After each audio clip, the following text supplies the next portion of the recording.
right, we are here at eSAX. My name is Jean-Paul Yuvanoff. We are meeting some fantastic entrepreneurs. Right here beside me is Bruce Linton.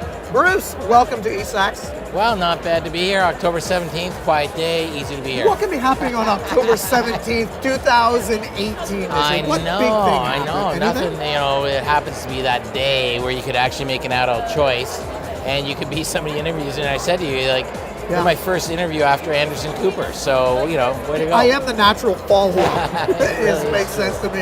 Yes. So, you know what? We won't even talk about the cannabis stuff unless it's your whatever business. You want. No, it's all good. So, being an entrepreneur, what got you into that business? Was it a personal thing that you did, or you just found there was an opportunity? Well, I think if you go into the things that you personally love, that can work out, but you can also be blind. True. And so what I try to do is I look at my first job was in data communications, and I knew nothing about it. Yeah. But I went there because there was a war occurring between the former monopoly guys who got broken up and all the people who wanted to eat their business. Yeah. And so Terry Matthews said it's a war, this is what it works, and that's a big thing. And so I then did that world for 10 years, and then I went into water, wastewater, because not everybody in urban centers was getting really quickly dense in places like India, and we had to figure out how to fit stuff under what was already occupied. And that was okay, but it was a big idea, big theme.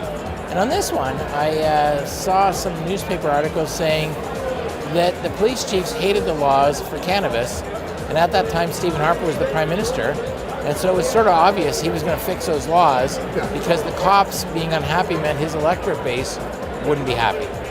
And so I was like, that's a big trend. And as soon as you look at it, you go, holy mackerel, there's a lot of people who like cannabis. If Canada quits ignoring it and regulates it properly, that's a big business. And so that was the depth of the big trend analysis, and then you dig in. Okay, so you got into it because you saw there was an opportunity? Big trend. I think big public policy eruptions or changes create huge waves of opportunity. So I'm not a big fan of trying to invent the next amazing thing because I don't know how to. But if you figure out public policy eruptions and you ride those waves, they're pretty powerful. So you got to figure out what trends are going to happen and find that way. Like we saw people make wax of money on trends around solar power, wind power. We saw people make quite good businesses around things where they're trying to figure out about carbon credits and how we used to do, sort of management of that whole file. And we see things like now where you're seeing potentially a change in why will trucks be driven by people?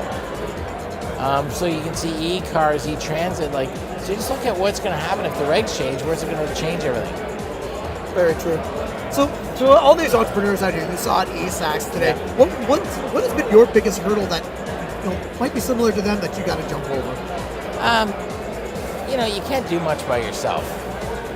And so I met a lot of really keen entrepreneurs, but I would sooner share with a team of 5 and have a chance to make 10 times more things happen than to have all of it myself.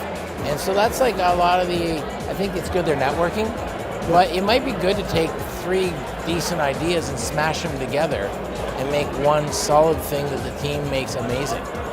Very cool. So one more question, because I know it's been a long day for you. A few interviews.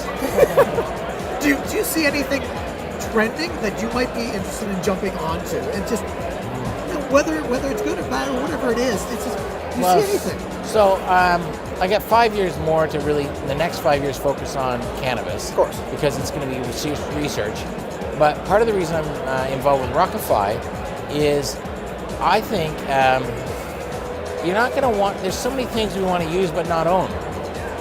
And I'm way more comfortable with sharing my extension ladder, chainsaw, or a variety of other things in my garage than I'm having my house rented as an Airbnb.